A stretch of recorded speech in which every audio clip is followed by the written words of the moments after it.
Assalamu alaykum muhtaram cemaat. Kanalımның qonaqlары. Ushbu darsimda muxtasar imla muallimi kitabın o'qishni davom etam. Avvalgi darsim imla edi. Hozirgi darsim foyda.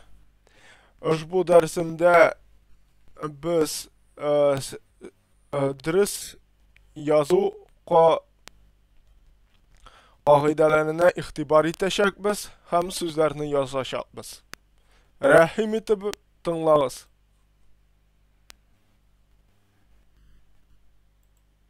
Mana bunda men bir necha so'zni yoza boshlaganman. Mana foyda so'zi mana bu yozila. Kelgan so'zi, ketgan, bergan. Mana ku ixtibor etdik. Bunda g'an, kan qo'shimchalari alif bilan yozila. Rasmiy bilan tugul. Mana ixtibor etdik şunlar. Onları anlatırmın nik şulay ekanin.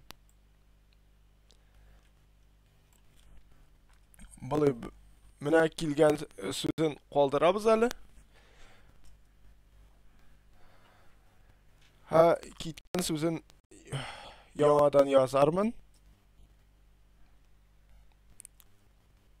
Ketgan.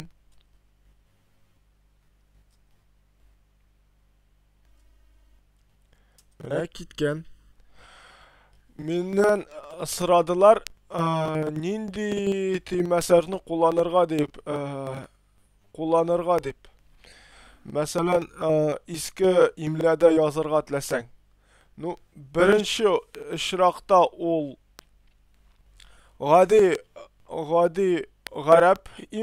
g'arab temalari ani kompyuterda topib bo'la. İkinci ama g'arab temalarında da wow. Mana vagon degan so'zinde bo'lgan v harfin belgilagan harf yo'q. Ish nuqtali yo'q. Ham sangrov kaf yo'q. Qolganlari borisida bor. Jim, gaf, p olar bor. Mana shul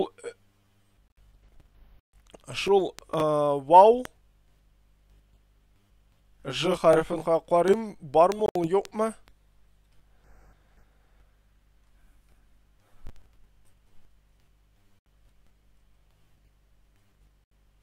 J harfi bor.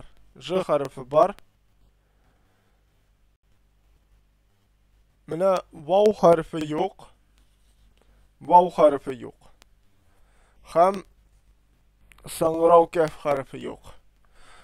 Ol harfin sangrov kaf harfin ana Uyg'ur temalarından olib bo'la. Olirga tilasangiz.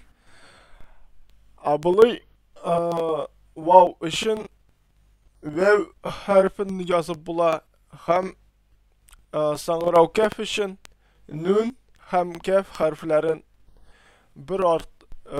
birsi ortidan birsi yozib bo'la. Dersime qaytam, bergan so'zin yozarmiz.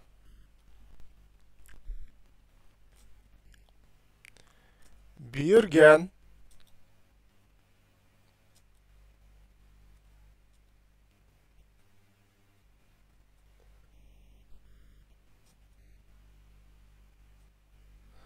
Tamam biri nishik men gaf harfini yozdim temaslarni kullanıp. Gaf harfin g'arab temaslarında bek o'ng'ayli yozirga. Alt temasına basasın da ham kaf harfine basasın.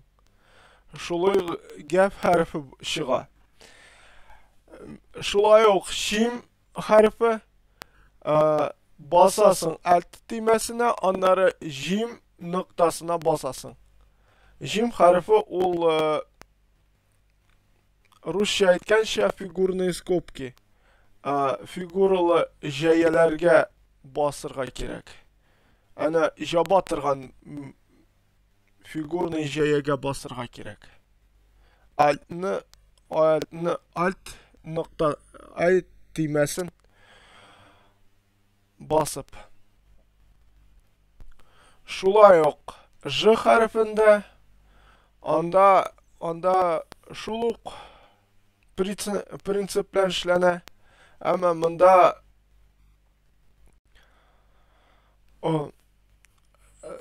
З хәрефенә басарга кирәк булачак. Alt бу төймәсенә басып, З хәрефенә басырга кирәк булачак. Ул гарәп З хәрефе.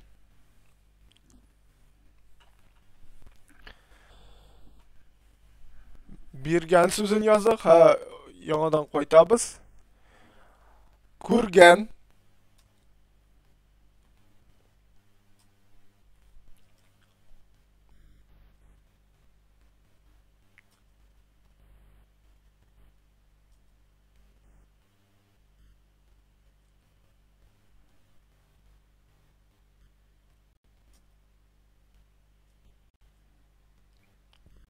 күргән,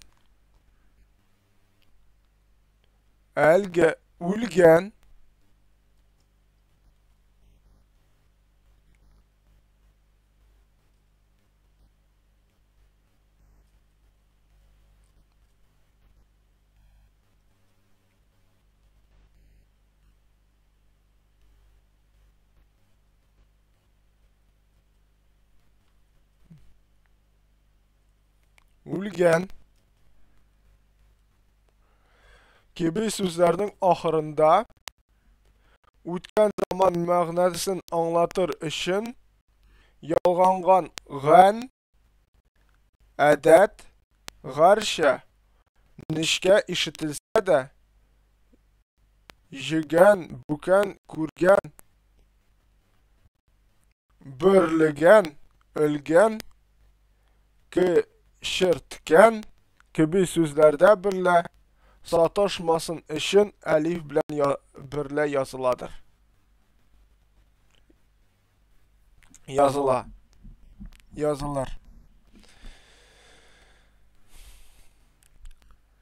Демәк, менә үткән заманны белдерер өчен бу барча сүзләр үткән заманны белдерә. Менә шул үткән заманны белдерер өчен гән, калын, нечкә ишетелсә, гән һәм кән кушымчалары гарча, нечкә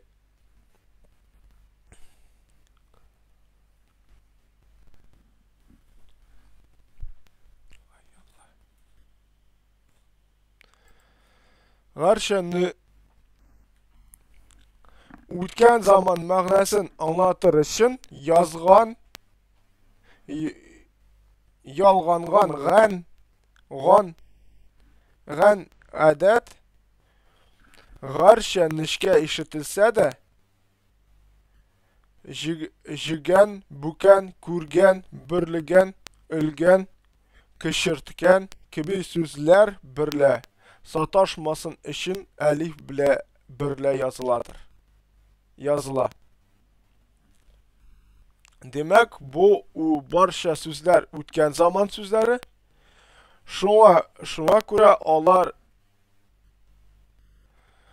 нечкә ишетелсә, әлиф белән языла.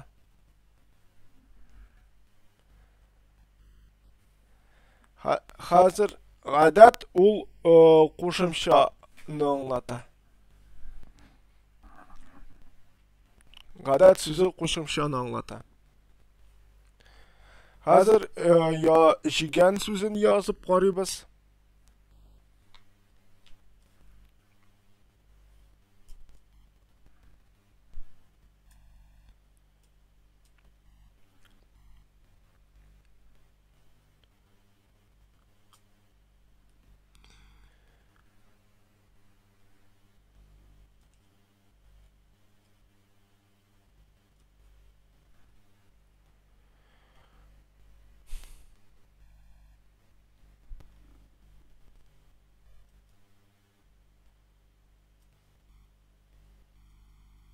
Jigen.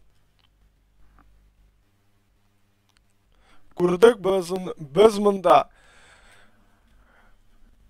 kullandık hey resmiye. Hey resmiyeni kullandık. Ama yazganda qo'shib ketmagiz hey resmiyedan so'ng.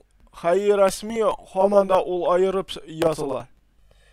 Ol tutashmay boshqa harf bilan, o'zidan so'ng kelgan harf bilan. Şuna ko'ra ara qoldırıgız. Hey resmiyini yazdığız, ara qoldırdığız ham nun harfini yazıp barıgız. Yazıp gittigiz.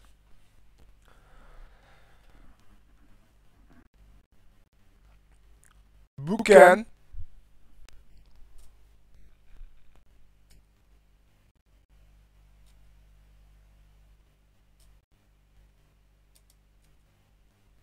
Kurduk buken sözün yazılışın. Kugen.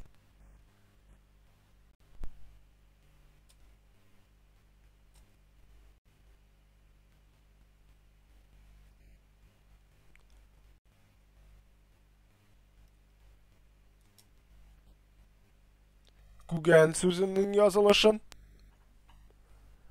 Birligen.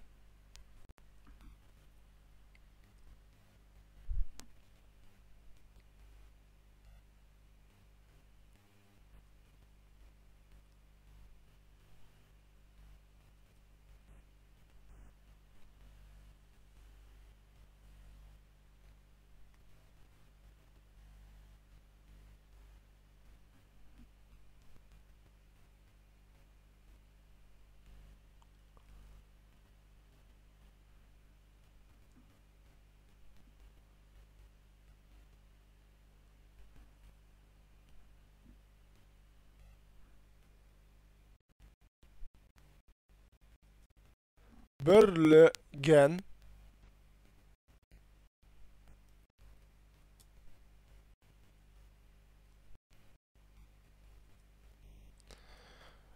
İhtibar ettik biz nişik yazdık birligen sözün. Ama mında muhtasar imla muğalimi kitabında birligen sözü mına bulu yazılgan. Bir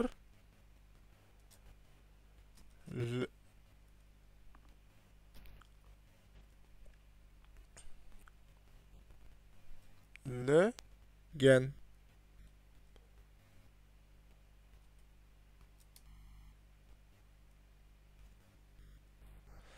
Mına bulu yazılgan birligen sözü. Ama men yazdım onu demme bilen. Çünkü jadidi şırda indi demme indi kirtilgan. Birli, çünkü birli degan söz var. O li qo'shimchasi bor. Shunga ko'ra bizning g'olimlarimiz y harfin qo'shimchada bildirir uchun yay isine damma qo'yganlar. Mana shunga ko'ra men damma bilan yozdim. Birligan. Ama iki yozuvi durust. Ama birinchi yozuvi o menga xush keladi. Ilgan.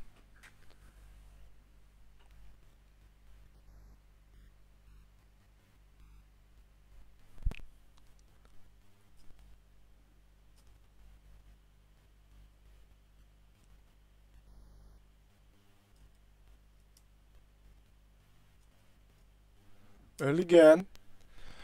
Men yozdim nishik ushbu so'z muxtasar imla muallimi kitabında bildiriladi. Ama qay bir g'olimlarimiz ilgan so'zin yay hamza bilan yozalar. Mana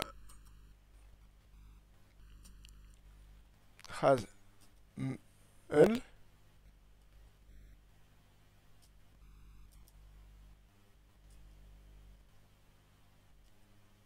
ilgan. Mana ushbu yozalar. Ama Jadidi şırda indi Hamza bilen yazganların ko'rganim bor, g'olimlarning. İki variantı da, birinchi variantı ol Muxtasar imla muallimi kitabında nishik taqdim etilgan şul yazılışı. İkinci yazılışı ol başqa g'olimlar harfini bildirir için mana şulu yay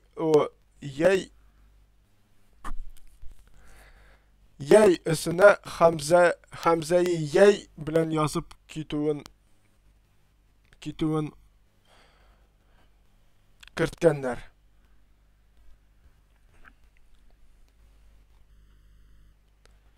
Kishirtgan İxtibar etamiz munda kishirtgan so'zining yozilishini.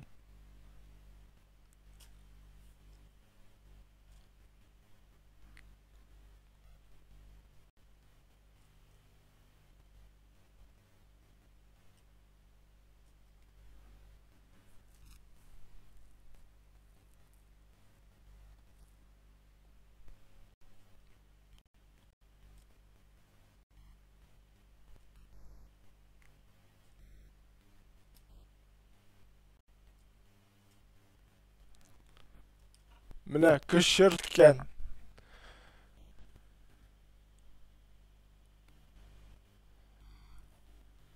Amma qo'yib vaqt silashganda biz kishitgan deymiz. R harfini qoldiramiz. Amma ul xato bo'lib sanala, R harfini qoldirishga yaramay. Kishirtgan. Allah buyursa, men sizga öğretirmen nishik otna isim otna kınlarının isimlerin ya dürüst yazılışın. Ama onda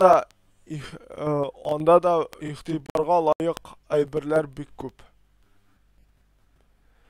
Kishirtgan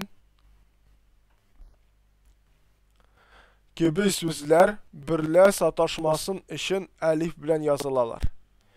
Mana ihtibar ettik. Mana bu sözler jigen, buken,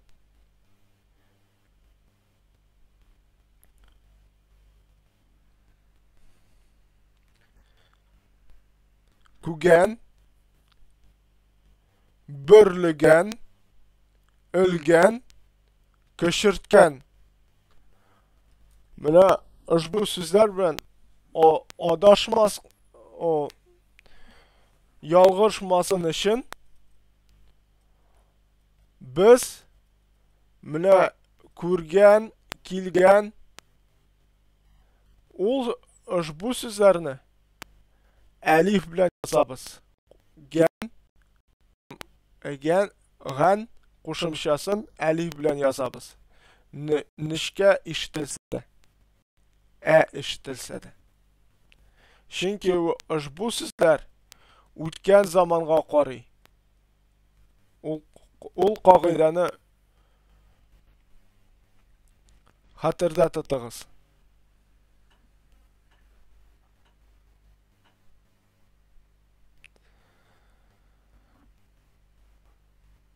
Büyük rahmet menimle bulganınız için, rahmet ihtibarınız için, kelesi uçuşlarga kadar menim için dua kılınız, mena yardım etiniz. Hem kitap kalam Allah buyursa kelesi uçuşlarga kadar. Dağın Gabdi turunda videom çıkacak Allah buyursa onu hazırlarım.